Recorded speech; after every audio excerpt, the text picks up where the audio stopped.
Hello, Wyrdlings and patrons. This is part 2 of my Seidr Lineage chat. So basically taking up where we left off, I was speaking in the first video about the multiple souls. And again, this is an old European concept that we just do not have a singular soul, but that we have multiple souls.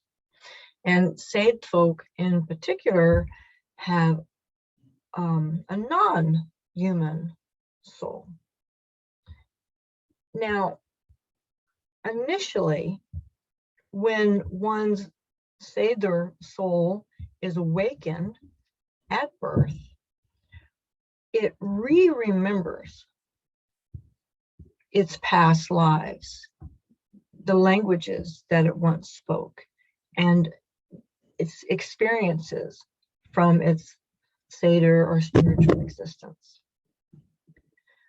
When one is called to Seidr, their soul is actually lured by other or by those spirits from either the upper or the middle, the earth, or the lower realms of existence.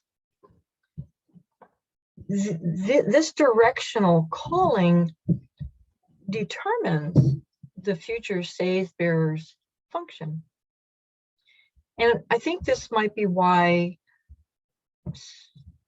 those people who practice Seidr or who practice witchcraft or druidry have so many different interests and inclinations. It's not simply a manifestation of their identity, even though that is also key to it, but it also, I believe, has a lot to do with where their soul was actually called and nurtured and taught from a specific location. Again, this location may be considered one's Seidr familial tree, if you will. And it is here that one's training is actually carried out. A training that is supervised by one's Seidr ancestors. So you can see here, coming from a Seidr background where one's parents or grandparents or great-grandparents are actually practitioners or live some sort of spiritual or spiritualistic life, would be very beneficial here. The next is the animal soul. This is mentioned frequently in the lore. The figure is often said to be either a male or a female, or sometimes it's an animal. And I've spoken a lot about the totems and the animals placed on family shields and what their deeper representations are in many of my books and essays. But for now, I'd like to talk about my own empirical experience with the animal soul. Now, primarily in the lore, we hear five animals mentioned, perhaps above and beyond all others. And those are the raven, the bear, the boar, the wolf, and the serpent. Now, the raven, in my opinion, again, this is my own empirical experience, represents the above worlds. For example, we have Hugin and Munin, who are memory and thought. In fact, it's Grimnismal, where it says, Odin says that Hugin, he fears the lest that he not come home, but he fears more so Munin. He's not so concerned about his thought as his memory, and the memory not return. So again, if we are called by that raven spirit, then this is your Seidr familiar tree resides in the above worlds. For the earth worlds, Midgard, there is the bear and the boar. Not only these are familiar animal spirits, but these are also the most pronounced warrior protective spirits on Earth. Several Hadrian's columns and other motifs throughout history, like the Romans, for example, have exemplified the Germanic tribes wearing either bear or wolf clothing, actual fur. Both of these, the bear and the boar, are considered warriors. The wolf is too, but the wolf is a little bit different. I won't get down to that. So again, the earth aspects here, the earth souls, are the bear and the boar. Both of them are considered strong hero energy, but notably, the bear is often considered more male and the boar more female. And we kind of see the female boar aspect with Freya, for example, but then again, Freya also too has that boar symbol. I think it interesting that on the Augsburg tapestry, there is a woman boar warrior, clearly defined. Both of these, the bear and the boar, are accompanied by the Beatas Galdra, which I have mentioned extensively in at least 2 of my books. This is a warrior's Galdra, something for our berserkers in our Midgardian realm. But it was a very powerful force. Several Roman generals not only mentioned its terrifying impact, but then the Roman legions also started adapting the Beatas to themselves. They found it that formidable a Galdra. Next, for the below realm, the realm of hell, for example, there is the wolf warrior. We see Odin with this as well, just like we see him with the ravens. We see Geri and Freki here, which are basically equivocate to thirst and hunger. In fact, Ingonamal specifically talks about how the ever thirst for knowledge and the ever hunger for wisdom. In the part 1 video, I talked about how vulvas come from the far roaming wolf. So in that, most Seidr bears journey frequently to the underworld to speak with ancestors and to speak with those souls not yet born. It would make sense that the wolf would be equivocated with the hellish or the below regions. Other than that, Geri is also considered one of the hounds of hell, and I think that's mentioned in 3 different Eddic tales.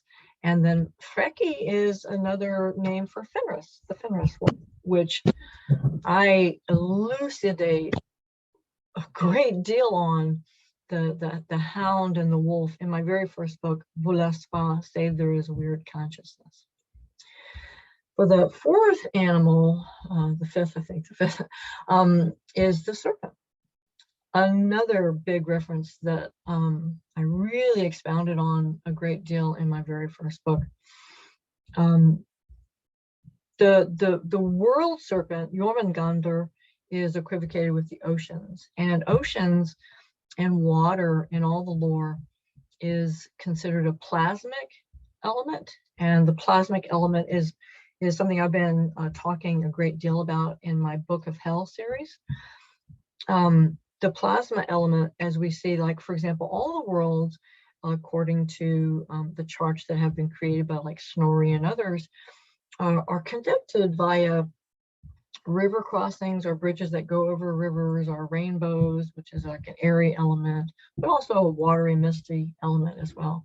But the sacred wells and the sacred springs were considered access points to all the worlds. And this is where the world serpent, or the serpent as an animal guide, comes in.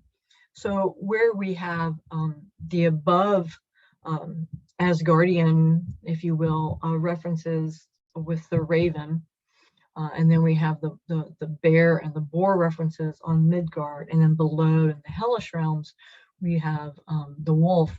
The serpent is able to travel readily between all of those realms. let me see what's next. I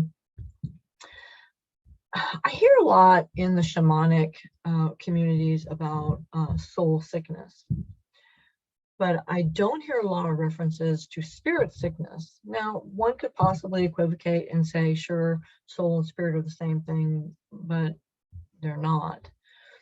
But more to the point is there is Seidr sickness. And it's very similar to soul sickness because, again, remember, Seidr folk, we have our own soul. And that Seidr soul is quite prone to becoming sick. It's certainly not immune to sickness. But that sickness is actually the beginning of the soul's initiation. It is a triggering of the next level. And initiation is not a one-off.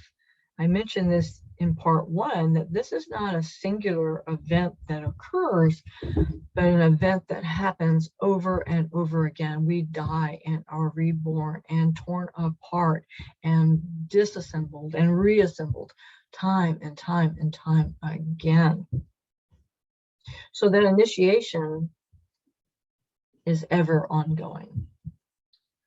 However, once that initiation actually begins, this is really the first beginning of one's mythical life. Now, your mythical life is essentially what makes us, from an objective perspective, as Seidr folk, very different from the everyday and the ordinary individual heathen or Asathru, for example. Because it's sort of like we don't phase in and out. We live mythically. We live constantly in a state of Seidr. And again, that goes back to part one and how this vessel, this physical and mental container, is actually fortified and strengthened enough to contain the energy required to live a mythical life. Also, too, in part when I spoke about bias, and it's important that Seidr folk are not biased in that what seems right today can turn around and be bane tomorrow. So because of that, Seidr folk must be flexible, we must be adjusting as the situation demands, which is again why a lot of the tribe would often look at Seidr folk and consider them morally ambiguous, because whereas the tribe was actually more the oak, rigid and unbending, Seidr folk are more the willow, swaying side to side as the winds blow. Excuse me. Now, regarding old European myth, and this is getting back to mythical life again, old European myth presents deep insights into the affective dimensions of human learning, into the socialization of our community, and into the transference of cultural knowledge and values. As such, mythical living is an integral thread towards the reclamation of our traditional folkway. And this is why it's very much a part of Seidr folk and that initiatory process, that once they've entered into that initiatory phase, they begin to live mythically. Excuse me.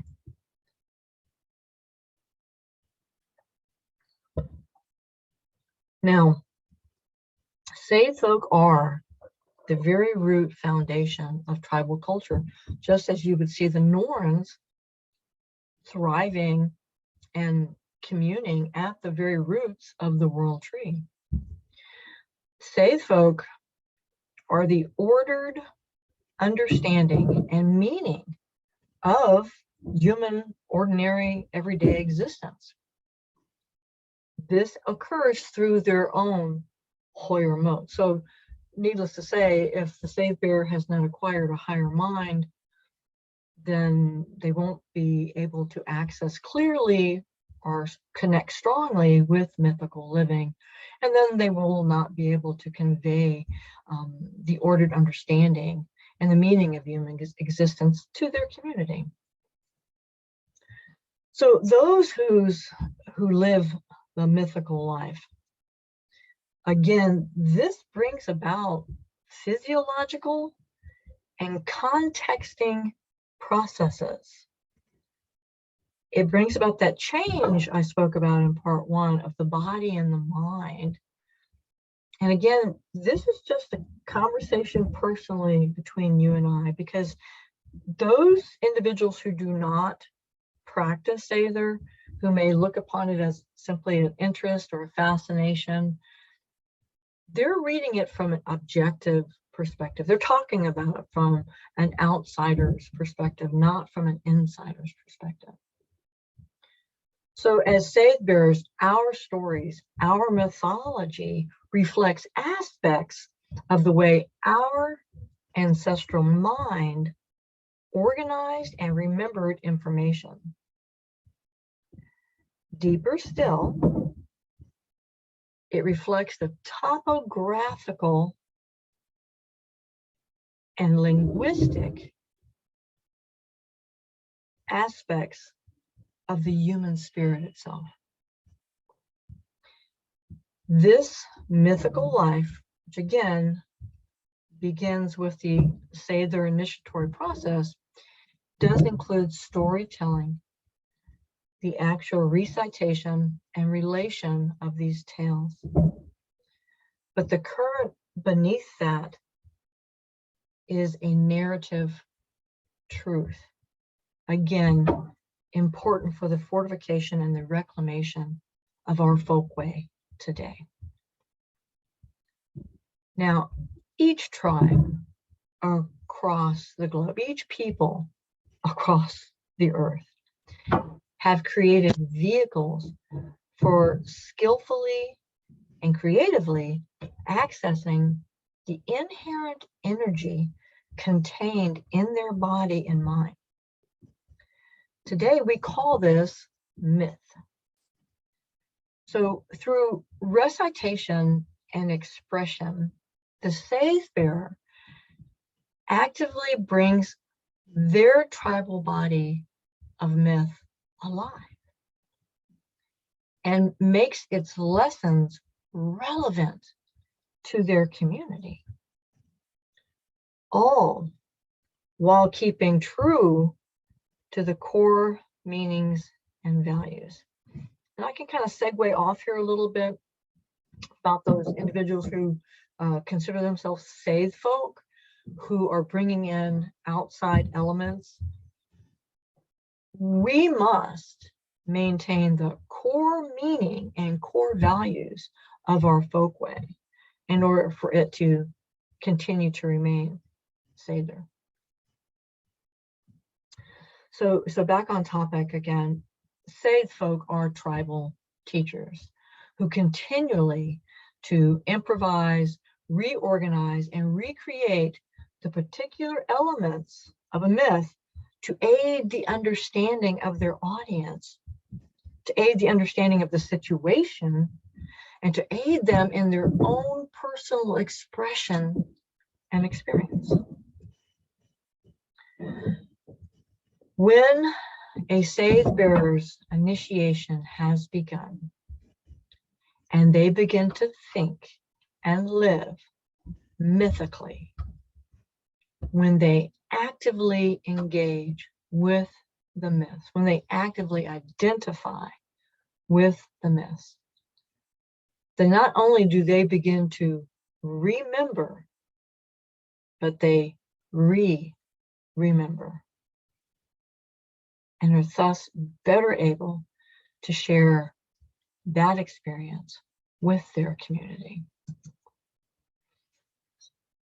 So for now, I think that's enough for part 2, and we will continue on with part 3 of our personal conversation.